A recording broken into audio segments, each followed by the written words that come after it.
Welcome y'all, my name is Chris, and I'm back with another video. Look at this, Beta 0710C has already arrived, and you can play it. Let's quickly overview the notes before I record the daily 2 videos. So yeah, the loot filters got some new changes. The rule names can now be renamed. This will improve a lot on clarity, and you can just put comments on it, so turn off if you're playing solo, turn off if you don't want any more resistances, for example, because there are also, I don't think it's mentioned here, but there are also check marks, well not check marks, but there are check boxes you can just check to show the rule or to hide it. So for example, you can just make a rule now called show 4 types of longswords, or 4 subtypes rather, and you can just put like a little disable if you don't need any longswords. And if you don't need any longswords, as a user of course, you can just untick that box and you won't see the longswords or resistance gear or anything like that. Improve the default names for several types of rules. So this is the kind of the same thing, except you don't rename it. It's basically, before this update it just said showing 4 types. Now it says showing 4 types of longswords, or showing 18 types, subtypes of axes, for example. I think that also makes everything just a lot more clear. A color picker now shows up automatically when you select recolor instead of hide or show or anything like that. I think that's really useful. It's just a quality of life thing, but I don't know, it just felt weird to have to click it again after you selected recolor. It was a bit weird. It should feel a lot nicer, you know, just a lot more quality. Now, the loot filter toggle key now only disables the loot filters while the key is being held down. I did not even know there was a loot filter disable key. But basically this is now, you can bind this key to any key on your keyboard. Basically, let's say like bind it to P. And if you press P, until you release P, you're gonna see all the items on the floor. Not just the ones that are enabled by your loot filter. Loot filter, sorry for that. Fix an oversight preventing the lowest tier of body armor being available for rules. I think I experienced this, but I'm not actually sure. Basically, now you can just go for the lowest tier, just set it as a loot filter rule. Kinda cool if you wanna get some, well, I'd say crafting materials, but you know, it's just the crafting canvas, I guess, for your new gear. Not the best way of going about it, but you know, I have set it up like that because I do wanna sometimes try it for myself, and I might have some luck, you know. Arena changes are also here. We did not know about this. Basically, the maximum pack density is lower by 17%, and it scales up more slowly by 20%. That's only the pack density. The enemy movement scale, the maximum has not changed, but the scaling speed has sped up by 25%.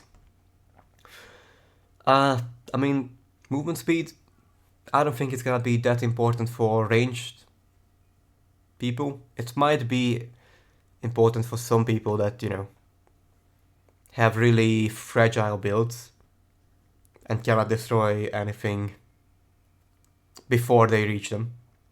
But for most people, I think it will either help them or unaffect them, because, you know, if you have a smaller range, the enemies can get to you faster with this, and you are gonna do more damage. So yeah, I think this is a positive change overall. And of course, this is just nerfing the arena, so that's, I guess it's a positive change. Also some enemy changes, mostly some fixes, but these are technically not in the fix category because we have some fixes too. So yeah, they have fixed some oversights because some of the magic and rare enemy mods did not appear outside of the arena, whereas they meant them to not appear in arena. So basically, fracturing, summoning twin, and nearby allies take less damage did not spawn at all, outside of the arena or inside of the arena. It did not matter, they just didn't spawn. They were intended to not spawn in the arena, but now they didn't spawn outside of the arena either. Now that should be fixed. Mods that could not spawn on magic enemies in the arena, such as the new resistance shred mods, could not spawn on magic enemies at all.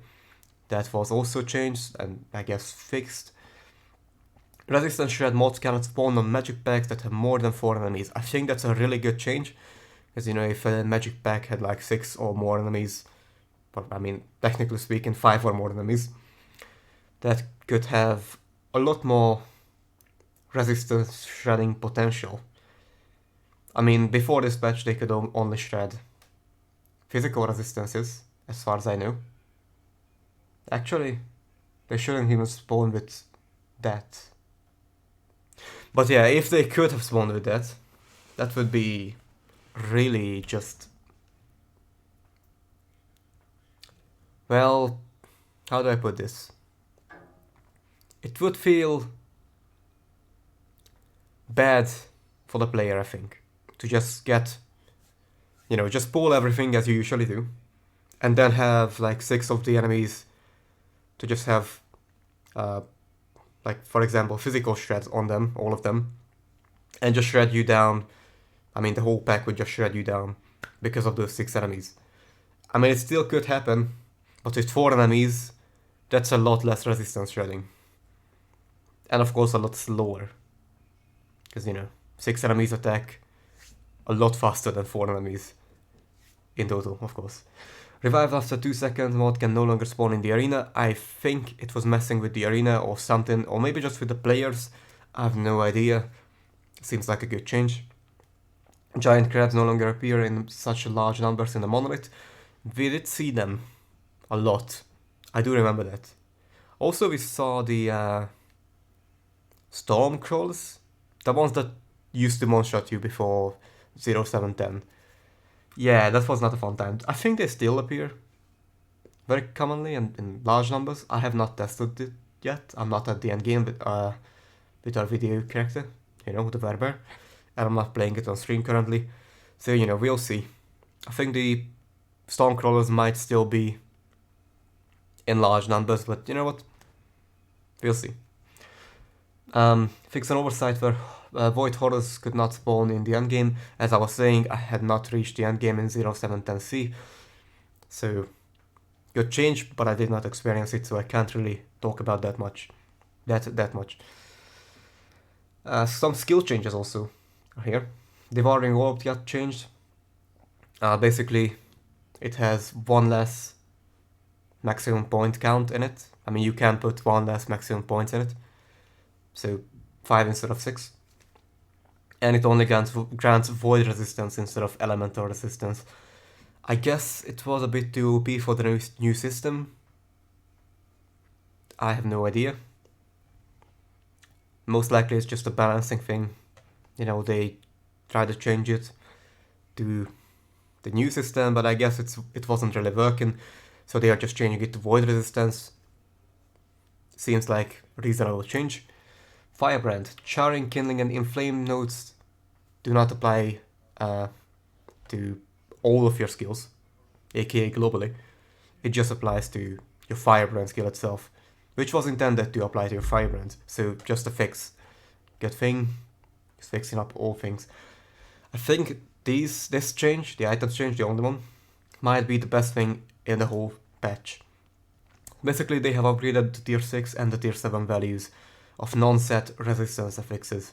So for example, the 7 fire resistance can now roll up to 60% instead of 45. I am assuming that tier 6 can roll up to 45 instead of whatever it was before this. Or maybe 50, I don't know. It's not stated. We'll see in game. And there are some bug fixes, of course. So, fix the bug that caused the high intensity and long duration screen shake. We have experienced this. It was caused by lots of different sources of screen shake happening quickly. Well, rapidly. And yeah, it was happening at the husk of Elder Panion, as far as I remember. There are failsafe to allow old characters to complete the Finding Panion quest. I think I have done this on an old character without the quest being like bugged and stuff before this patch, on stream, I think, but I'm not actually sure. Fix the bug where switching weapons would unsummon companions. That's a good change because, you know, you could have like a leveled up raptor or basically anything else like that, maybe just buff them up or something like that, and then you just change your weapons and it's all fucking gone. Good change. I think it will impact the game in a positive way, of course. You know, just quality of life.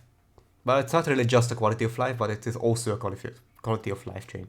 It could save some lives in game. Fix the bug where switching weapons during a combo ability would allow using a single part of the combo repeatedly. Good thing. You know, just fixing up the game so that people can't exploit stuff. That's just in that category. I'm not gonna say much about these. Fix the bug where the mage specific chance to shock and the sentinel specific increased smelter froth damage. Oh wait, I did not read this one fully. So yeah, fixed a bug where the mage specific chance to shock on hit with lightning skills and the sentinel specific increased smelter wrath damage could roll on any piece of equipment instead of just the sentinel and mage specific helmets and body armor. And now it's fixed so that it's only the class specific helmets and body armor. Fix the Void Knight's temporal corruption node, not adding a void damage. That's definitely a good thing because I was about to roll a Void Knight on stream. Would not have been a fun thing to notice. Fixed on shields granting 20 armor rather than the stated 40. That's good because that's halved the armor.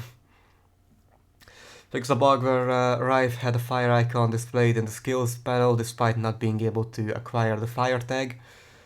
That's a good quality of life change. Because, you know, that system of just displaying what it could acquire and what it has acquired has just arrived, and also the categories in the skill tab.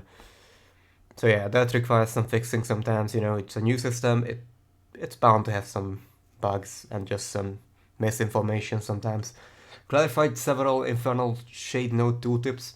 Good, that's always good to just clarify stuff.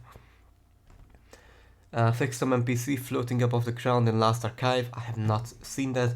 Fix an arc not fading out when it blocks the camera in Herod's Arena and Herod's Temple. I have not seen that either.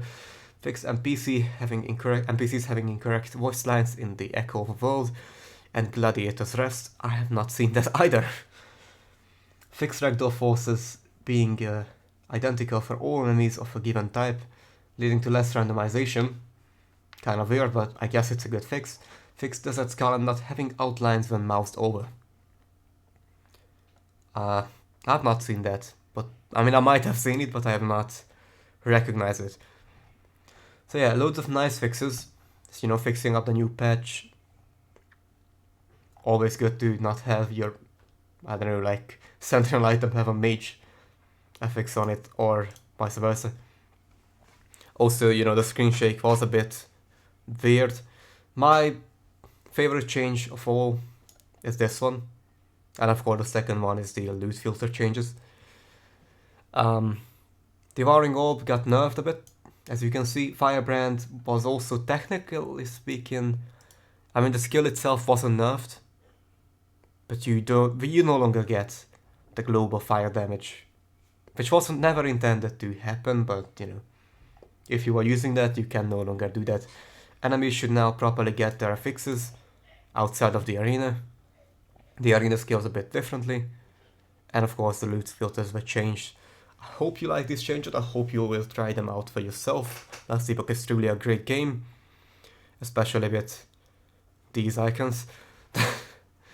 Yeah, so I hope you try the game out for yourself. I also stream on Twitch, links down below in the description, so if you want to check out some, well, I would say Last Epoch, but I haven't played Last Epoch for a while. I might do sometime in a close future. I will definitely do 08 content on Twitch. I am doing a playthrough here on YouTube So if you want to see that, just hop on over to my channel, which you are technically already on, but just hop on over to the channel page itself, and you can just see the RPG content. So yeah, I hope you enjoyed it. I hope you try the game out for yourself, try the patch out for yourself, and I hope you have a great day, or night, or whatever you're having. So stay awesome, and I'll see you all next time. Adieu.